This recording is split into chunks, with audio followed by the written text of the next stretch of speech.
செங்கல்பட்டுலேருந்து காஞ்சிபுரம் போகிற வழியில் திருமுக்கூடல் அப்படின்னு ஒரு இடம் இருக்குது. அங்கே ஒரு கோயில் இருக்குது. அந்த வழியாக நிறைய பேர் போயிருப்பாங்க. அந்த கோயிலுக்கு எத்தனை பேர் போயிருப்பாங்கன்னு தெரியல. ஆனால் அது ஒரு சரித்திர முக்கியத்துவம் வாய்ந்த ஒரு கோயில். அதை நான் ஒரு இறை வழிபாடோடு சொல்லலை. ஏன்னா நம்முடைய கோயில்கள் எல்லாத்துக்குமே ஒரு சின்ன ஒரு பின்னணி இருக்குது. அவை வெறும் வழிபாட்டு தலங்கள் மட்டும் அல்ல. அதை தாண்டி பார்த்திங்கன்னா பல நேரங்களில் அவை ஒரு களஞ்சியமாக, தானிய களஞ்சியமாக இருந்திருக்கு. இப்போ கூட இந்த டைரக்ட் ப்ரொக்யூர்மெண்ட் சென்டர்லாம் அந்த தஞ்சாவூர், திருவாரூர் இதெல்லாம் பார்த்திங்கன்னா நிறைய இடங்களில் அந்த மூட்டையை கொண்டு போய் கோயிலில் வைப்பாங்க. இந்த ஸ்ரீவாஞ்சியம் மாதிரி கோயிலெல்லாம் வச்சுருக்கிறத நானே பார்த்துருக்கேன். இந்த மூடைகளை கொண்டு போய் ஏன் வைக்கிறாங்கன்னா அது ஒரு பாதுகாப்பாக பெரிய மதில் சுவர்.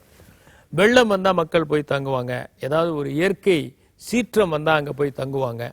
அங்கே நீதிமன்றங்கள் நடக்கும், நியாயம் சொல்லுவாங்க. அங்கே கலைகள் எல்லாம் மக்கள் பயிற்சி பெறுவாங்க, நாட்டியம் கற்றுக்குவாங்க. சாயந்தரம் ஆனால் ஆன்மீக சொற்பொழிவுகள் நடக்கும். அப்புறம் இசை அரங்கங்கள் நடக்கும், கவிதைகள் பாடுவாங்க. கம்பரே பார்த்திங்கன்னா ஸ்ரீரங்கத்தில் தான் உட்காந்து தன்னுடைய கம்பராமாயணத்தை அரங்கேற்றி இருக்கிறாரு. இது மாதிரி சேக்கிடார் தில்லையில் அரங்கேற்றினார். இப்படிலாம் நிறைய விதமான பயிற்சிகளுக்கு அந்த கோயில் இடம்பெற்றிருக்கிறது.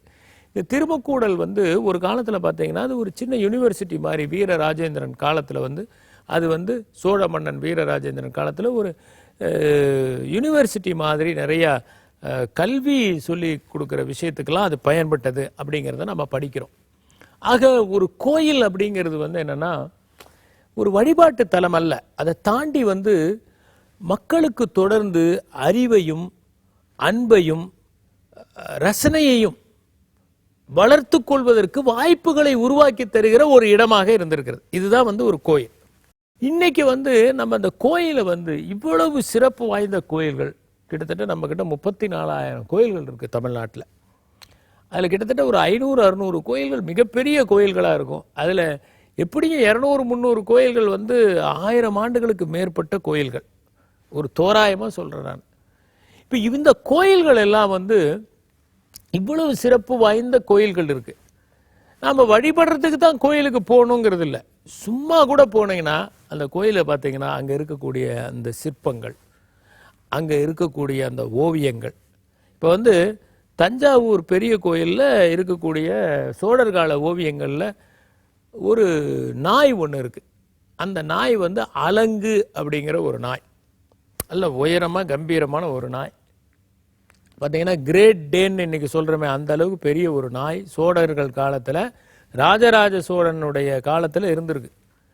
அந்த நாயை பற்றி டெஸ்மண்ட் மாரிஸ் டாக்ஸ் அப்படிங்கிற புத்தகத்தில் மென்ஷன் பண்ணியிருக்கார். டெஸ்மண்ட் மாரிஸ் நிறைய கேட்ஸு, டாக்ஸு, பேர்ட் பாடி வாட்சிங், அனிமல் வாட்சிங், ஹார்ஸ் வாட்சிங் இந்த மாதிரி நிறைய புத்தகம் எழுதியிருக்கார்.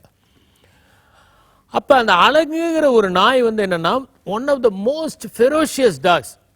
அவ்வளவு அது இன்னைக்கு அது இருந்துச்சுன்னா உலகத்திலேயே தலை சிறந்த ஒரு நாயாக இருந்திருக்கும். ஆனால் அது ஏதோ அழிஞ்சு போச்சு. இப்போ நாம் அந்த மாதிரி ஒரு நாய் இருந்ததுங்கிறத கூட ஒரு கோயிலில் இருக்கக்கூடிய ஒரு ஓவியத்தை பார்த்து தான் நம்ம கற்றுக்குறோம். இன்றைக்கி அந்த கோயில்களை நம்ம எப்படி அணுகிறோம் பார்த்தீங்கன்னா, ஒரு கோயிலுக்கு போனால் அதில் ஒரு டிசிப்ளின் இல்லை. எப்படியாவது முன்னாடி போகணும். நாம் தட்டில் பக்கத்தில் நின்றுட்டு இருக்கும்போது வேறு யாராவது கையை விட்டு தீபாராதனை காமிக்கிறது. அப்புறம் திடீர்னு சில பேர் பாட ஆரம்பிச்சிருவாங்க. அதாவது நாம் பாடுறது மற்றவங்களுக்கு ஏன்னா பல பேருடைய பல குரல் இருக்கும். எல்லாருடைய குரலும் ரசிக்கும்படி இருக்கு. நம்ம குரல் நமக்கு ரசிக்கும்படி இருப்பதனாலே எல்லோருக்கும் ரசிக்கும்படி இருக்க வேண்டும் என்று எதிர்பார்க்க முடியாது. பாடுவாங்க திடீர்னு. அப்புறம் திடீர்னு சில பேர் ஓம் சக்தி ஓம் சக்தி ஓம் சக்தி ஓம் இந்த கன்னத்தில் போடுவாங்க. அப்புறம் இந்த பார்த்தீங்கன்னா நிறைய இடங்களில் இந்த பிரசாதம் அதை வாங்கி சாப்பிட்டு அதை அப்படியே அந்த இலையெல்லாம் அங்கேயே தெப்ப குளத்திலேயே போடுறது, தாழ்வாரத்திலேயே போடுறது. அப்புறம் இந்த விபூதி குங்குமம் கொடுத்தாங்கன்னா ஏதோ ஒரு பேப்பர் எடுத்துகிட்டு போகணும், அதில் போட்டுக்கணும். அதை அங்கேயே அந்த தூணில் கொட்டுறது. இந்த மாதிரி நம்ம இவ்வளவு ஒரு மகத்துவம் வாய்ந்த இடங்கள். அது நமக்கு நம்ம ஒன்று நம்ம பக்தி உள்ளவர்களாக இருந்தால் அந்த கோயிலுக்கு போனால் அந்த கோயிலை மேன்மைப்படுத்துவதற்கு நம்ம இன்னும் என்ன செய்ய முடியும் அப்படிங்கிறத யோசிக்கணும். நம்முடைய கான்ட்ரிபியூஷன் எப்படி அந்த கோயிலுக்கு இருக்கலாம்? ஏதாவது ஒரு வகையில் இன்னும் ஒரு 1000 வருஷத்துக்கு, ஏன்னா 1000 வருஷமா இந்த கோயில் நின்றுகிட்டு இருக்கு, இன்னும் ஒரு 1000 வருஷத்துக்கு அது இருக்கிறதுக்கு நம்மால என்ன பங்களிப்பு செய்ய முடியும், அல்லது நம்மால முடிஞ்ச எந்த பாசிட்டிவ் வைப்ரேஷன்ஸ் அங்கே ஏற்படுத்த முடியும் அப்படிங்கிறது தான் நம்முடைய சிந்தனையாக இருக்கும். ஏன்னா இவை எதுவுமே வெறுமனை வழிபாடுறதுக்காக ஆரம்பிக்கப்பட்ட இடங்கள் அல்ல. இன்னும் சொல்லப்போனா இந்த கோயில்களை நம்முடைய பண்பாட்டு உண்டியல்களா, ஒரு காலகட்டத்தில் சிற்பங்கள் எப்படி இருந்தது, ஒரு காலகட்டத்தில் ஓவியங்கள் எப்படி இருந்தது, ஒரு காலகட்டத்தினுடைய சரித்திரம் என்ன எப்படி இருந்ததுங்கிறது கல்வெட்டுகள். இப்போ நீங்கள் சோழ நாட்டை பற்றிய கல்வெட்டுகள் எல்லாம் நீங்கள் கோயில்களில் தான் பார்க்க முடியும். நம்ம பார்க்குறோம், கடியலூர் உருத்திரங்கண்ணனாருக்கு ஒரு மண்டபத்தை கொடுத்தாரு கரிகாலன், பட்டினப்பாலை எழுதி கொடுத்ததுக்காக அப்படின்னு. இது மாதிரி இவையெல்லாம் ஏதோ ஒரு சரித்திர ஆதாரங்களோடு இருக்கின்றன. அங்கே போனீங்கன்னா இந்த கல்வெட்டை பார்த்தா இந்த அட்மினிஸ்ட்ரேஷனை பற்றி தெரிஞ்சுக்கலாம், படை நிர்வாகத்தை பற்றி தெரிஞ்சுக்கலாம்.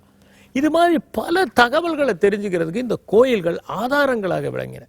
நாம் அந்த கோயில்களுக்கு செல்லுகிற போது நாம் பக்தி கொள்ள வேண்டும் என்கிற அவசியம் கூட இல்லை. நீங்கள் கடவுள் வழிபாட்டில் நம்பிக்கை இல்லாதவர்களாக இருந்தால் கூட அங்கே செல்லுகிற போது அவை பண்பாட்டு தலங்களாக இருந்தன, நம்முடைய சரித்திரத்தை பறைசாற்றுபவையாக இருந்தன என்கிற நோக்கத்தில் பார்த்து நம்மால் முடிந்த அளவிற்கு அவற்றை எப்படி மேன்மைப்படுத்த முடியும் என்பதை சிந்தித்தால் நம் சரித்திரம் இன்னும் செம்மை வரும்.